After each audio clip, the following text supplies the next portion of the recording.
Hello, everyone. I'm Kevin Allen, and I'm joined by my podcast partner, former NHL defenseman Tom Laidlaw, who played for about a decade with the New York Rangers and the Los Angeles Kings, where he also played with Wayne Gretzky. And Tom, that's where I want to start the Laidlaw and Allen report. Wayne Gretzky challenged Ovechkin to an NHL 20 video game competition, and that'll be Wednesday. And the money, of course, will go to coronavirus relief.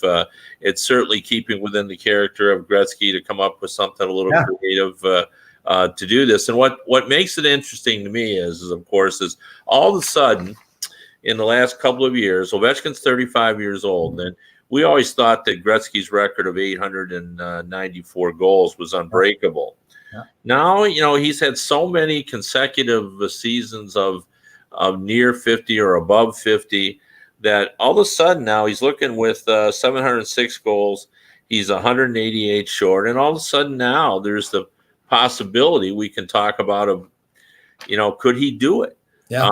If he had 4 more seasons of 50 goals, he's there. And that's really remarkable when you think about it. It's real testimony to, because this has been an era where we say that it's hard to score goals.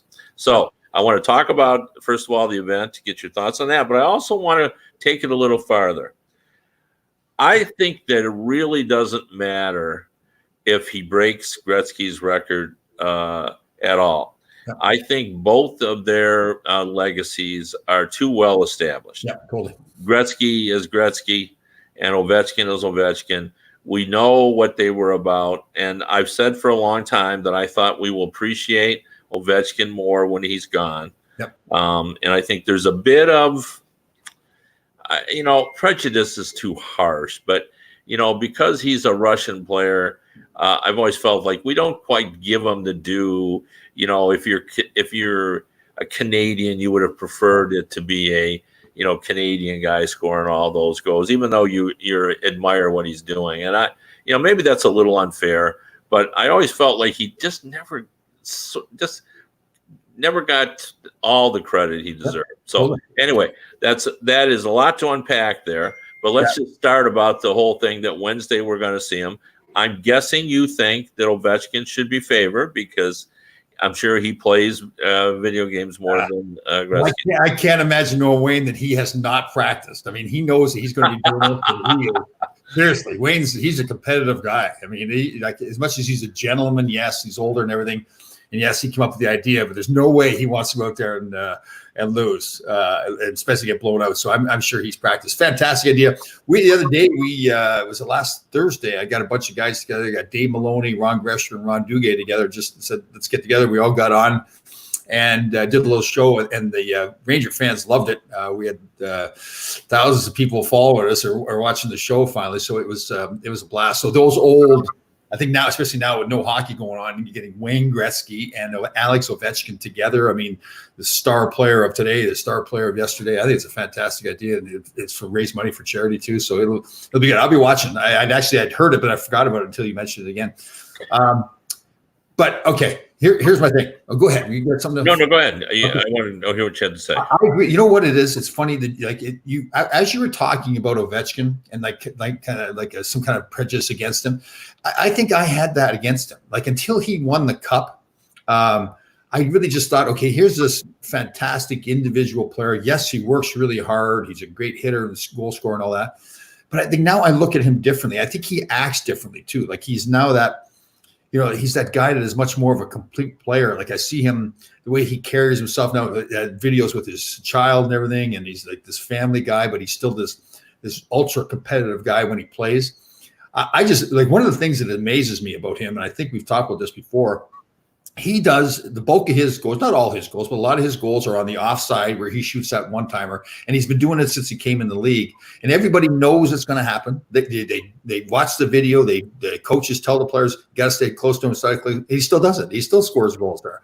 So it's just, to me, it's one of those things that, yes, I'm sure he maybe changes some things and he has to work on a shot constantly. But to have everybody in the building know that that's what's going to happen and you can still do it, I just, it's amazing. That's why I think that he'll have a really good shot at breaking Wayne's record, because I mean, it's just, he's been all these years and nobody's been able to stop that. Why all of a sudden they're going to stop it now? Yeah, he's almost in the perfect situation because Wayne Gretzky did an interview, I think it was this weekend with Associated Press, and he mentioned the fact that, you know, he could break the record and perhaps even go back to Russia and finish his career in the KHL, where, you know, he could almost have like a victory march. And I definitely could see that. Like, he is such a revered athlete in Russia. I mean, I really witnessed that when I covered the 2014 Olympics in Sochi. He is just an icon there. And I think it would be such a gift for hockey fans in Russia. And I think for Alex as well. I think he would really enjoy, you know, just, you know, closing out his career. I mean, Datsuk did that. And I think Datsuk appreciated it as well. Like, you know, will Ovechkin at 41 be as the same as Ovechkin as prime? No, he won't be. But I would doubt that Ovechkin is still going to be a very effective player, just for the reasons that you just articulated. Because I've had, in particular, I remember Marc-Andre Fleury making that exact point, where he says, you know, I know where he's coming from. I know how hard the shot is. I get ready. I'm set. I'm over there. I anticipate it's going to happen. And then he blows it right by me. Totally. Yeah. And I mean, I think that does speak to, you know, what an incredible talent he has when, you know, he's not fooling anybody, you know, like everybody knows who he is and what he is. And he's got that fun-loving attitude, Joe. That's the thing. Now he starts to grow on you, right? I mean, like to your point there before, it's like at first you're like, oh, guys, he's joking around too much. You know, he can't win like that. Now all of a sudden he wins. He's scoring all these goals, and he's still having a blast. You know, like he's I love watching him play now. Well, I mean, I think what happened to Alex is what happens to everyone. We associate as fans salaries with maturity, and there's no correlation. Very good.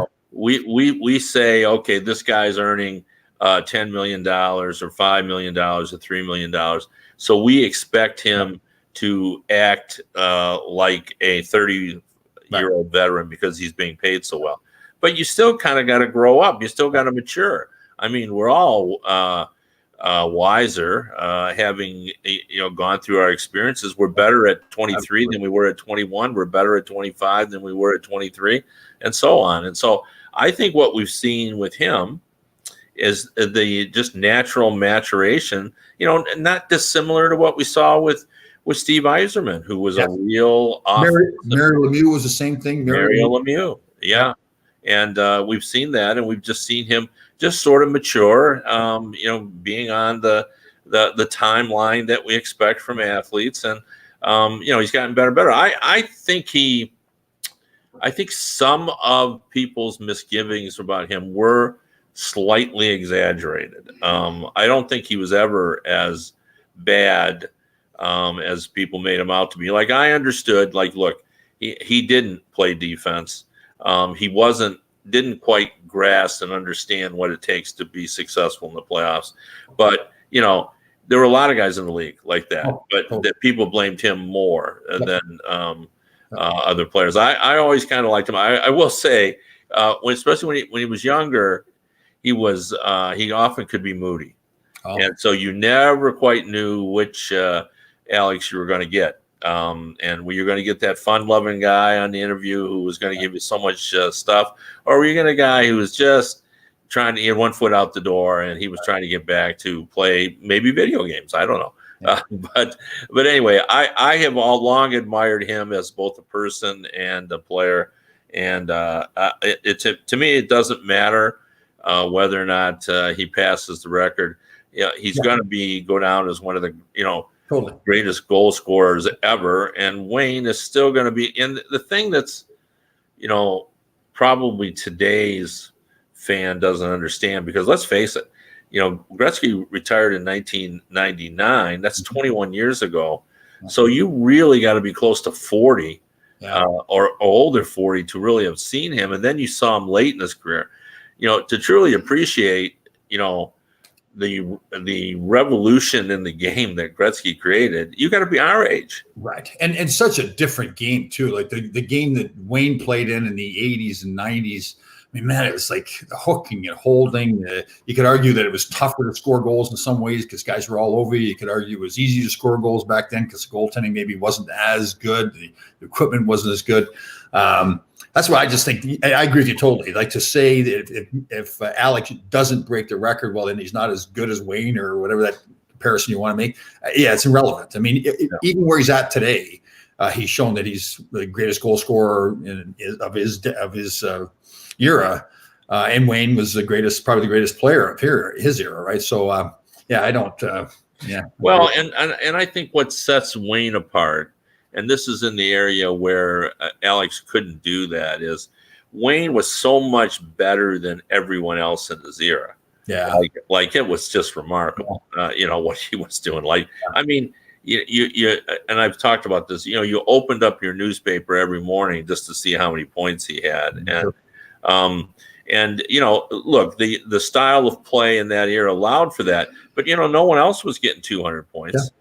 Obviously Mario came along, and then there were two of them, but nobody got 200 points until Wayne showed up, and nobody was putting up those gaudy numbers. He was so much better, and he kind of separated himself. He got separation that was very unique. But here's the thing: what I always say as well. I don't think if Wayne came along in this era, he would get 200 points. The game has changed. Yes. But he would. But I think he would be better than everyone else. Like, while everyone else was, trying to get 100, he'd be at 110 or 111 or 112. He would be, I think, just better than everyone else because he was so smart. I mean, Wayne Gretzky's greatest gift, in my opinion, was his brain.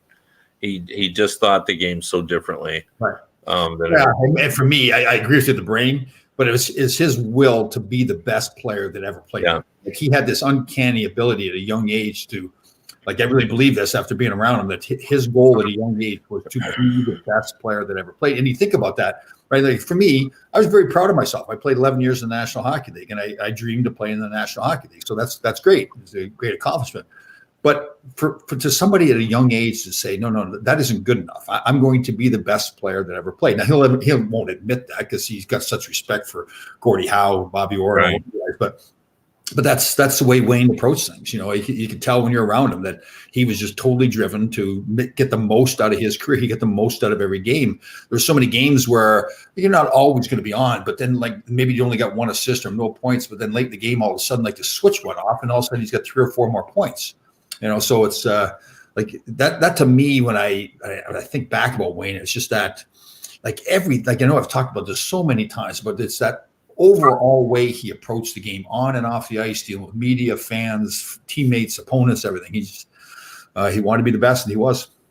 Well, and I think that you just also circled around another thing about Wayne that a lot of people wouldn't realize, especially in today's environment, when I think athletes sort of run away from the spotlight. They want to use social media to create their image and stuff. Wayne went out of his way to sell the game and did so much for hockey, and understood the importance of who he was and what he could mean for the game. When he came over from Edmonton to LA, I remember writing a story, talking to the people on Madison Avenue saying, this is going to change the game because, finally there'll be an athlete that you can put in a television commercial. Sure. People they didn't know anything about hockey, but they knew Wayne Gretzky was the best player. Yep. And sure, lo and behold, that's exactly what happened. Yep. Wayne did start appearing on television. And suddenly he was a guest on the Jay Leno show and do late night television and everything else. Nobody else could do that. No, totally. Not Bobby Orr, not Phil Esposito, not any of those guys who were great players, but their sport held them back because it was just such a regional sport. But by the time Wayne came to Los Angeles, we were starting to establish the sport as a more national game. And it's funny as you're talking to, because I think about things. I was at his, obviously wasn't playing, but at his last home game, which is the Madison Square Garden. I took my boys down to that game and watched it. And he got, I think, at least with sticks. He used enough sticks during the game that he was able to sign those sticks and give them to teammates, coaches, trainers. There's 25 or 30 sticks, I think he used, and game. He's so aware of those kinds of things. Like I'm just thinking to myself, okay, think of all the things he's got to think about on his last game, all the the media people wanting to talk to him and everything, and he's so thoughtful that and apparently I think, and I hope I got this right, it was trainers and stick boys and everything too. So and he used a number of gloves that he could sign and give away. So he was just always, I'll never forget playing with him. He just always was very driven to be a great player, but just like you're saying, just so aware of everything he did around the game and selling the game, and but just like the way he treated the teammates and everything was just. It was just he was the whole package. Well, yeah. I mean, even at his last game, I remember, as I recall, that Wayne even thought about making sure that he signed stuff for all of his teammates for his last game, just so they would have some, memorabilia items from that last game. Recognizing, not because of his ego, but just recognizing the importance of the event, as a guy that just loved everything about hockey and. Kind of hockey history. There's so much about him, like in terms of the Gretzky phenomena, in the baseball card world, one of the big cards that was the Honus Wagner card, and Wayne Gretzky and Bruce McNall ended up buying that card. And I can't remember, it's like 400,000, I think, or something at the time. And then it became worth more. And then there was questions about whether it had been trimmed and whatever. But now that card is still out there and in the marketplace and still valuable. And because of its incredible history, I think it's worth even more. But the fact that you often see it referred to as the Wayne Gretzky Honus Wagner card. That people tell the story of Wayne once owning that card, and it makes it more valuable. And I think that's so telling of, his place in American pop culture. That his association with a trading card that wasn't his. Now he does have some trading cards that are his that have gone for an incredible amount of money, but. That not that he owned, but they were of him. So anyway, that's an interesting story. Well, we've gone a long way. I didn't expect to talk this much about it. But I wanted to talk as if, this is the first time since we put the season on a hiatus on March 11th, I believe it was, that we didn't lead with the coronavirus. But that's our second item. But Tom, I wanted to bring up, of course, we've all heard now for couple of weeks now, even though that Donald Fehr said that he and Gary Bettman have not yet had that discussion. That will have to happen to get everyone to get involved on going to neutral sites and so forth. But it seems like that's sort of where we're headed. Everyone feels that way. Now, I read something over the weekend, and I want to get your take on it because you're my expert, ex-player. Clayton Kershaw, very important major league pitcher, and Mike Trout expressed reservations about the MLB neutral site. Well, it won't be a neutral site; it'll be spring training, I should say. Being, similar plan, creating a biosphere, sealing everybody up, a safe zone for 4 months. I like that word, biosphere. You're hot today, biosphere. Yes. Yeah. And the NHL is only going to be 2 months, or maybe a little longer. But both of these star players, these are big time players, big time players. Now, granted, other players have said, I look forward to it. I can't wait. They've said, Kershaw said, boy, I don't know. It's a long time away from my family. I just don't know. And Mike Trout said, and this is a key one. Yeah. My wife's expecting our first child. I'm not going to miss that. Yeah, totally. Now, does that mean I got to be quarantined for 14 days and won't be able to play? Well, probably yes. And I did see that baseball has reportedly hired a former CDC executive to help them create this biosphere style atmosphere to safeguard the players. But those are legitimate complaints and concerns, Tom. Absolutely. Yeah. Now, tell me how you would feel as a player if you're going into this situation. Well, first of all, I totally respect both those guys for saying that. I think everybody just assumes that the player is going to say, "Oh yes, I'm going," right? And sometimes we we forget that these are family men. They've got families. I just admire them for saying it. They're willing to listen to the. I kind of get the sense from reading the article that they're almost to the point that they really consider if the league got going and did what they're saying or the rumors are, that they just wouldn't go. They'd stay with their families. So I admire it totally. It's funny. I was on Survivor. I was gone for 7 weeks. I was away from home. And for the majority of the time, we couldn't call home or anything like that. He didn't know what was going on back home. So now my boys are grown now and everything, but they're still my sons, and the same thing with your family. They're grown. You still love them the same way and want to keep in contact with them. And that was one of the hardest things out there. I don't think I anticipated being away from them that long and being away from my whole life back here. All the loved ones I've got here and friends and everything. That's tough. Now, if they're going to be in the hotel, they can still, they still watch TV. They still know what's going on in the world, and they can call their loved ones, and there's FaceTime and all those different things. But yeah, I don't, to me, it's like, okay, yes, I'm a baseball player, and I've given everything, like in their case, I've given everything to the game. Both those guys, I think you can say that. They're great players. They're dedicated players. They're gentlemen out there and everything. But for them to take that stand, like I said, I admire them. I would feel the same way. If I get young children, and you know how it is those kids at the young ages and they're growing, things are always happening. If they're small enough, they're learning to walk and talk, and you're going to be locked away in a hotel to play baseball. I'm with them totally. I don't blame. Not only do I not blame them for saying that, but I admire them for saying that. I certainly understand that. I'm sympathetic as well. When I started my career, I was at USA Today, and especially early in my career when my children were young, I was on the road a lot. Yeah. We were traveling everywhere, and probably had 3 or 4 years when I was on the road well over 100 days a year, and that it was difficult, for sure. But at least I had. I would go and I'd be gone for 4 days and come home for 3, and then go for 5 days and for 2. That's a little bit different even than what they're going through. They're there and you can't get out. Yeah.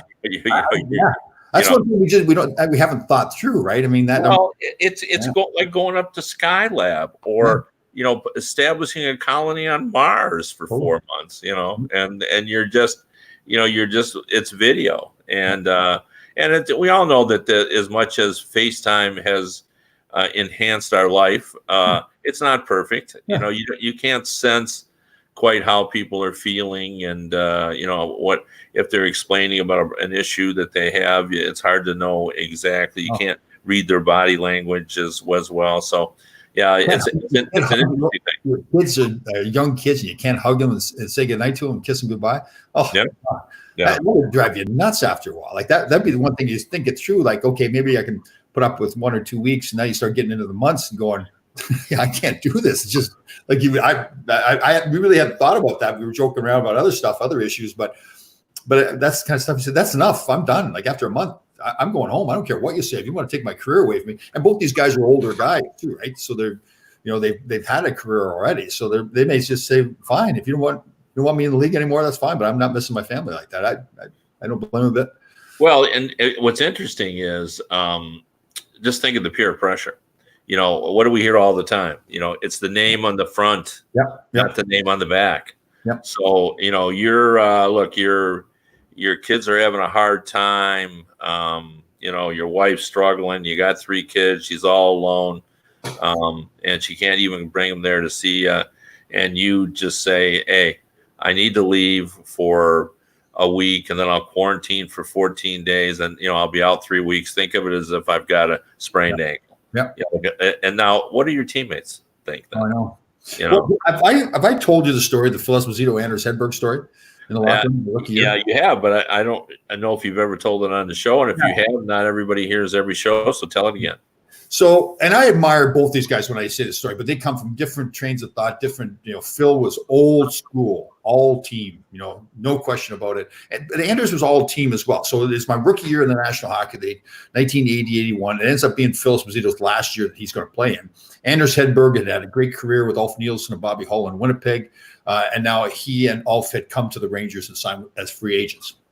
So I come in my rookie year, and in the Ranger locker room then, it was a lot of locker rooms now round or oval shaped or whatever. This was a square locker room, and I'm sitting right beside Anders Hedberg, and right across from me is Phil Esposito. And after the first period, I'll never forget, we came in, and Anders' wife was about to give birth. He was given notice that she was heading to the hospital. He starts getting undressed because he's going to go to the hospital to be with her. I admire it totally. Phil Esposito, who was incredible to me, and to this day, I love the guy. He's incredible. But he comes from a different era, growing up in Canada, where hockey back then was even more. It's just like it's religion, and team was everything to him. But it was also everything to Anders too. I don't want to paint the picture that wasn't everything to him. But Phil was irate. He started laying into Anders. So I'm a rookie in the NHL. So Phil's right across me. He's talking to Anders, but I'm right there looking at him. I'm like, oh my God. You're a rookie in the NHL. Phil Esposito, one of the greatest players that's ever played, is just laying into his teammate here for what he's doing. I'll never forget it. And like I said, to this day, I respect both of them for the positions on it. But it was just a whole different, it was like you talk about peer pressure. But to Anders' credit, he didn't get into a confrontation with Phil. He continued to get undressed, went, get showered, and left, and was with his wife when she gave birth. So it was one of those deals that, you talk about peer pressure. You're in the locker room and Phil Esposito's clearly taking a stand. So it's tough. So yeah, that's going to happen in baseball if those guys do that. But I go ahead. Well, I think it's important to note here that attitudes have changed remarkably in the NHL today. It's just accepted and expected that you'll leave for the birth of your child now. Absolutely. Yes. The only point I wanted to make with regard to everything else is there are going to be issues that are not birth to a child related. Yep. Where there's just going to be trouble at home. Yep. And when you think the duration they're going to be gone, now maybe 2 months, that's less likely than in baseball. There's 4 months, but I just want to make the point that this is not an easy decision for these players just to say, hey, look, lock me up, put me in there 2 months, no problem. I can handle it. What did they used to say in the Jimmy Cagney movies? I can do 5 years standing on my head. And when they'd say they were going to, have to do a nickel, they were going to be. I don't know if I've ever watched a Jimmy Cagney movie. To be honest. Yeah, well, those old prison movies, that's what they'd always say. When they're going to say, yeah, you're going to get 5 years for that. And he goes, I can do 5 years standing on my head. Yeah. So anyway, I think a lot of, when you're a young athlete and you're unmarried, this is, this is problematic. But it's not the end of the world. But it's different if you've got 3 kids and a wife, and or if there's issues at home regarding your parents, if there's illnesses. There's just so much that goes on now as you kind of march on in life. So it's going to be interesting to see a lot of issues to think about and resolve. But now, I still believe that all this just comes down to one question, and that is. We all know they're going to test because they have to. And we all know that they're going to have to test during the course of the competition as well. Mm-hmm. But to me, you got to answer one question in order to do this. What happens? What happens when someone tests positive? Because, we now know that you are contagious sometimes if you're asymptomatic. Yep. In other words, if you have no symptoms, it's possible to transmit this disease. So if you just take out that one person for 14 days, you can't be sure that he hasn't already passed it along. So there's that's the biggest question to me. And I'm sure that's why that guy from the CDC is there, or woman, I don't know who it is. And I don't know what the status is now of the availability of the test. I remember early there was a hard time getting the test. But if they start opening, and we talk about this, if they start opening up the country, but part of what happens is for you to go back in and have your job again, you have to get tested to show that you don't have the virus. But what if there's a shortage on these tests? So these people that want to go back to work, that need to put food on the table, can't get access to the test so they can go work. But all these major league athletes are now getting tested, not just once, but they're going to get tested multiple times. But the normal guy in the street can't get tested and can't go to his job. That's a problem too, right? Our president tells us every day that we have enough tests, and there is seemed to be some indication that we're increasing the number of tests. But here's the crazy thing about this, that I think people never, if we when you think of the size of our country, even if we tested 1 million people a day, it would have taken us an entire year to test everyone in America. I mean, that's the testing issue that we have. Absolutely. You know, a lot of these places where they've got this under control, you know, particularly over in Scandinavian countries, I've seen like Denmark and so forth, in Germany, they just don't have the population base that we have.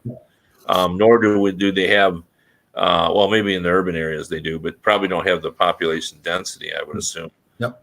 That we have as well. So those are all difficult issues. Well, one thing though, are you guys in Michigan and Minnesota, you're protesting to get back to work? Is this what I'm hearing? Well, it's not us, but there is a group, and you know, to be honest, it seems to be a lot of Trump supporters, Right.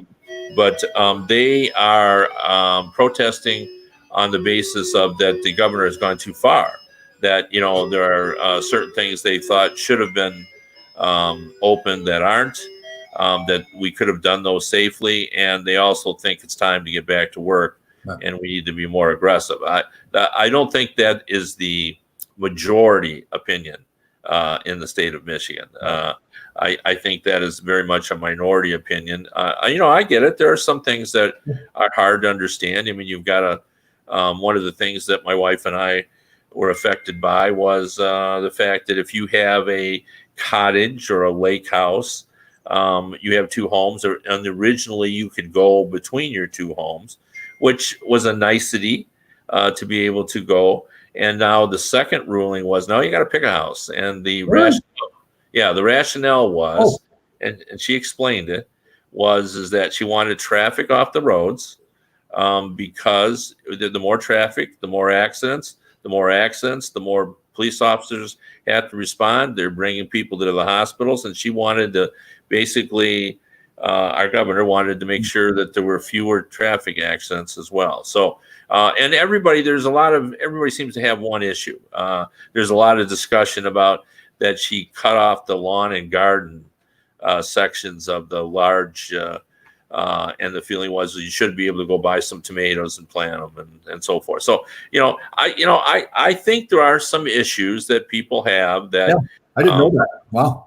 Yeah. So there was some, but, I think for the most part, they've gotten carried away, the people who are protesting, so, Yeah. but anyway, that's just my personal opinion. And America was founded on a protest, and that is our right as Americans. And you know what, and there are people, and I believe too, it's our duty to protest, right? Because if you just allow the politicians to do whatever they want to do, they will do whatever they want to do, right? That doesn't mean it's our duty to do it on Facebook too. I'm just asking for a friend. No, you get out in the streets, put your mask on, stay 6 feet away. Yeah, absolutely. Hey, thanks for listening, everybody. Talk to you on Wednesday, guys.